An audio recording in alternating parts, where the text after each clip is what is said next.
কিরে শিহাব, বড় হয়ে গেলি, এখনো কি সেই ছোট্ট মনটা থেকে গেছে নাকি? পুকুরে সেই কখন নেমেছিস? বলি এবার ওঠ। তুমি এত প্রতিদিন বকা দাও কেন চাচি? আমার পুকুরে সাঁতার কাটতে ভালো লাগে। দেখছিস না, পুকুরে পানি কম হয়ে গেছে। যা, এবার ওঠ, বাড়ি যা। দেখবি তোর বউ আজ তোকে কি করে। উঠছি উঠছি, এত আর বকাচকা করো না তো। শিহাব পুকুর থেকে উঠে বাড়িতে গেল।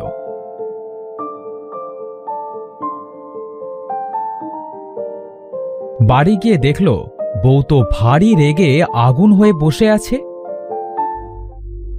বলি বাড়িতে কি করতে এসেছো? যাও পুকুরে গিয়ে সাঁতার কাটোগে। তোমার খাবার দাবার সব পুকুরেই দিয়ে আসবো। ও বউ, তুমি রাগ করছো কেন? তুমি তো জানো আমি একটু সাঁতার কাটতে পছন্দ করি, এই জন্যই প্রতিদিন বাড়িতে দেরি করে আসি। তাই তো বলছি, কাল থেকে আর বাড়িতে আসার দরকার নেই।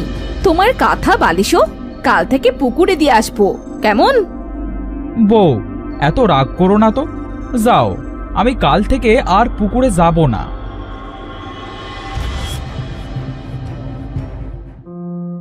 শিহাব বউয়ের উপরে অভিমান করে ঘরে গিয়ে শুয়ে পড়ল আর নিজে নিজে বলতে লাগলো, সেই ছোট্ট থেকে পুকুরে গোসল করবার জন্য মানুষের কাছে বকা শুনি। আমার যদি একটা পুকুর থাকতো তাহলে আমি ইচ্ছে মতো গোসল করতাম, কারোর কথা শুনতে হতো না।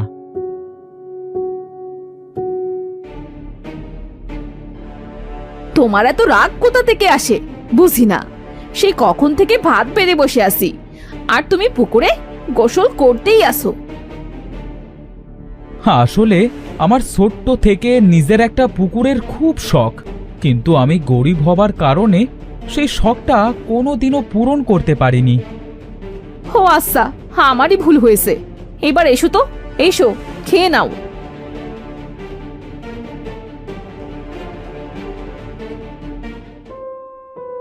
বউ, হ্যাঁ আমি ভেবেছি নিজের একটা পুকুর বানাবো, কিন্তু কিভাবে যে বানাবো তাই ভেবে পাচ্ছি না।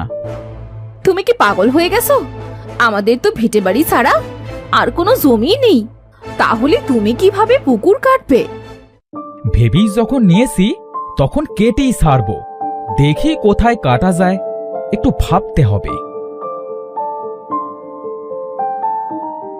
সেদিন রাতে শিহাব পুকুরের কথা ভেবে এপাশ ওপাশ করতে করতে ঘুমিয়ে পড়ল।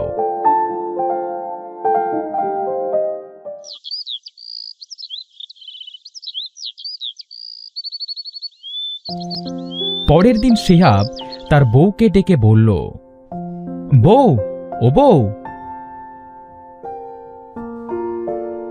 আমি মাঠে গেলাম, তুমি মাঠে আমার জন্য খাবার নিয়ে যেও, কেমন? বাড়িতে আজ অনেক কাজ পড়ে আছে, তুমি খাবারটা খেয়ে গেলে ভালো হতো। না, সময় নেই।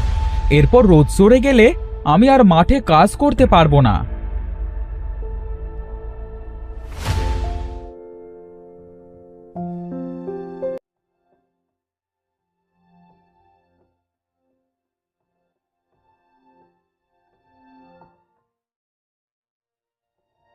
আমার তো একটা পুকুর কাটবার খুব শখ।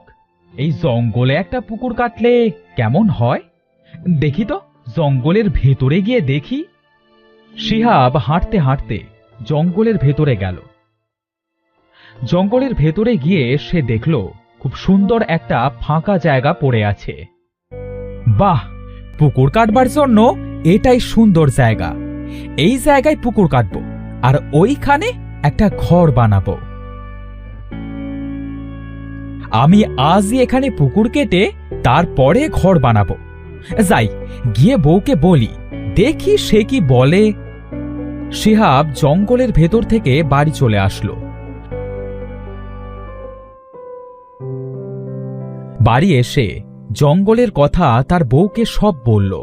তার বউ সব শুনে বলল, সত্যি বলছো? এমন হলে তো খুব ভালো হয়।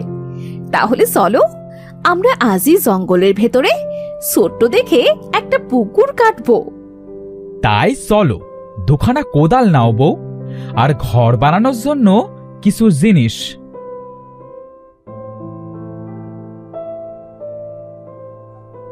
তারা তাদের প্রয়োজনীয় জিনিস নিয়ে জঙ্গলের উদ্দেশ্যে রওনা দিল।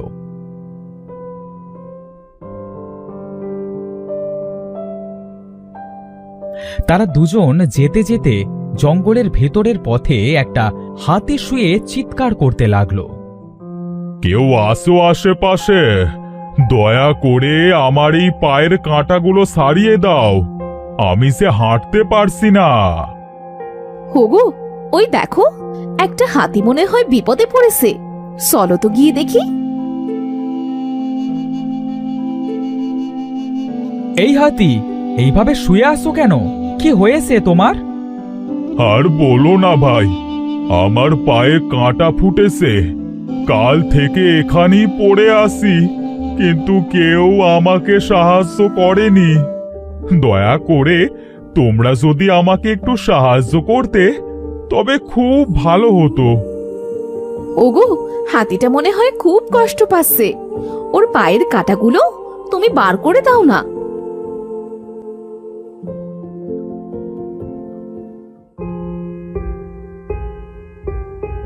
তা ভাই হাতি, তুমি তো দেখছি আমাদের মতো কথা বলতে পারো, তা কিভাবে কথা বলছো শুনি? ভাই, এটা ডাইনি বুড়ির এলাকা। এই ডাইনি বুড়ির এলাকায় যে প্রাণী আসে তার মুখে মানুষের মতো বুলি ফোটে। ওমা, তাই নাকি? ওই ডাইনি বুড়ি বুঝি তোমার এলাকায় জাদু করে রেখেছে? হ্যাঁ, সে যেন সহজেই সব প্রাণীর কথা বুঝতে পারে, তাই সে এই জাদু করে রেখেছে। কিন্তু শুনেছি বুড়িটা নাকি মাটির নিচে বন্দি আছে। তাই নাকি? তাহলে তো আর আমাদের কোনো ভয় নেই। নাও, এবার তুমি হাঁটতে পারো। তোমার পায়ের সব কাঁটা বার করে দিয়েছি। ভাই, তোমরা এই জঙ্গলে কি করতে এসেছো? আমার খুব শখ নিজের একটা পুকুর থাকবে, তাই এই জঙ্গলে পুকুর কাটতে এসেছি, আর তার পাশে একটা ঘর বানাবো, বুঝলে? ও, তাই নাকি? হে, তাহলে তো খুব ভালো হবে। এই বনের পশু পাখিদের পানির খুব অভাব। চলো, তাহলে আমিও তোমাদের সাথে সাহায্য করে দিব। হোগো, তাহলে তো খুব ভালো হবে। চলো, আমরা তাহলে আজই পুকুর কেটে ফেলবো। হ্যাঁ, চলো, আমি তোমাদের পানির ব্যবস্থা করে দেব। তারা সবাই সেই ফাঁকা জায়গায় গেল। সেখানে গিয়ে তারা ছোট্ট করে একটা পুকুর খনন এবং ঘরটা করে ফেলল। শিহাব পুকুরটা করে তো খুব খুশি হল। অবশেষে আমার পুকুর কাটবার ইচ্ছেটা পূর্ণ হলো। ভাই হাতি, এবার তুমি আমাদের পানির একটা ব্যবস্থা করে দাও। হ্যাঁ হ্যাঁ, তোমরা এখানে দাঁড়াও। ওই পাশে একটা ঝর্ণা আছে, আমি মুখে করে পানি এনে তোমার পুকুরে দিয়ে দেব। হাতি এই কথা বলে সেই ঝর্ণার কাছে গেল।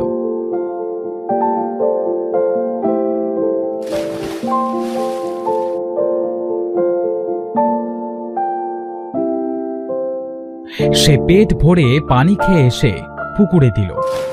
এইভাবে যত সময় না পুকুরটা পানি দিয়ে ভর্তি হলো, তত সময় হাতিটা পুকুরে পানি দিল।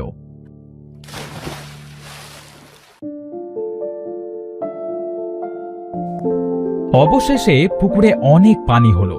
তখন শিহাব হাতিকে বলল, ভাই হাতি, পুকুরে তো অনেক পানি হলো, আর দিতে হবে না। তোমাকে অনেক ধন্যবাদ হাতি ভাই, তোমার ঋণ আমি কোনোদিনও শোধ করতে পারবো না। ঋণ শোধ করতে হবে না। তোমাদের সাথে আমাকে সারা জীবন যদি রাখো, তাহলে আমি অনেক খুশি হব। খুব ভালো হবে। হ্যাঁ, তোমার কথা শুনে আমি অনেক খুশি হলাম। এবার চলো, আমরা সবাই একসাথে গোসল করে নিব।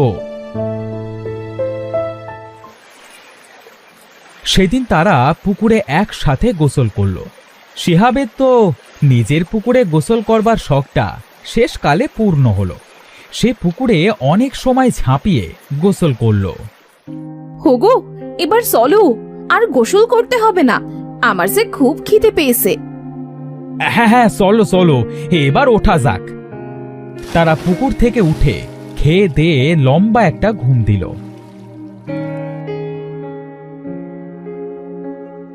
পরের দিন সকালে তারা যখন ঘুম থেকে উঠল, তারা দেখল তাদের পুকুরে কোনো পানি নেই। এটা কি হলো? আমার পুকুরের পানি সব কোথায় গেল? হোগো, ওই দেখো, পুকুরের মাঝে কত বড় ফাটল ধরেছে। নিশ্চয়ই পুকুরের সব পানি ওই ফাটলের ভেতর দিয়ে কেউ নিয়ে নিয়েছে। বউ, তুমি এখানে দাঁড়াও, আমি দেখে আসি আমার পুকুরের পানি কোথায় গেল।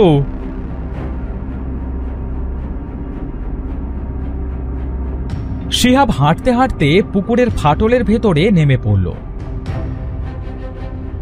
সে দেখল ফাটলের ভেতরে একটা সুড়ঙ্গ পথ। সে সেই পথ দিয়ে মাটির নিচে একটা প্রাসাদে পৌঁছালো। দেখল সেখানে একটা বুড়ি যজ্ঞ করছে। কে তুমি? আমার এত শখের পুকুরের পানি সব নিয়ে নিয়েছো?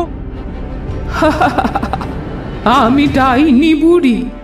হ্যাঁ, তোর পুকুরের পানি আমি নিয়েছি রে। এই 100 বছর ধরে পানির জন্যই আমি যজ্ঞটা করতে পারছিলাম না। তোর এই পুকুরের পানি দিয়ে আজ আমি যজ্ঞটা সম্পন্ন করলাম।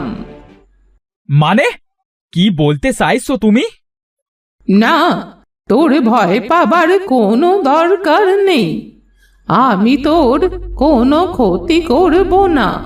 তোর জন্যে আমি এই যজ্ঞটা করতে পেরে আজ মুক্ত হতে পেরেছি। তাই তোর পুকুরের পানি আমি আবার ফিরিয়ে দেব। খুব খুশি হলাম ডাইনি বুড়ি, কারণ এই পুকুরটা আমি অনেক কষ্টে করেছি। এটা আমার খুব শখের পুকুর। সেটা আমি জানি। চল এবার ওপরে চল, আমি তোর পুকুরে আবার পানি দিয়ে দেব।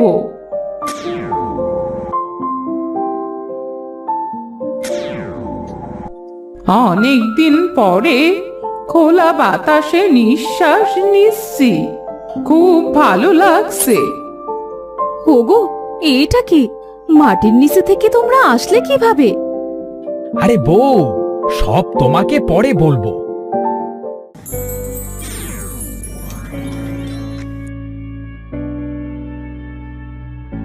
নে, তোর পুকুরে অনেক পানি দিয়ে দিলাম। এই পুকুরের পানি আর কোনোদিনও শুকাবে না। তোমাকে অনেক ধন্যবাদ ডাইনি বুড়ি। ধন্যবাদ দিতে হবে না। তুই যে আমাকে ওই বন্দি জীবন থেকে মুক্ত করেছিস। তোরা এবার থাক, আমি গেলাম। বউ, এবার শোনো সেই মাটির নিচের কথা।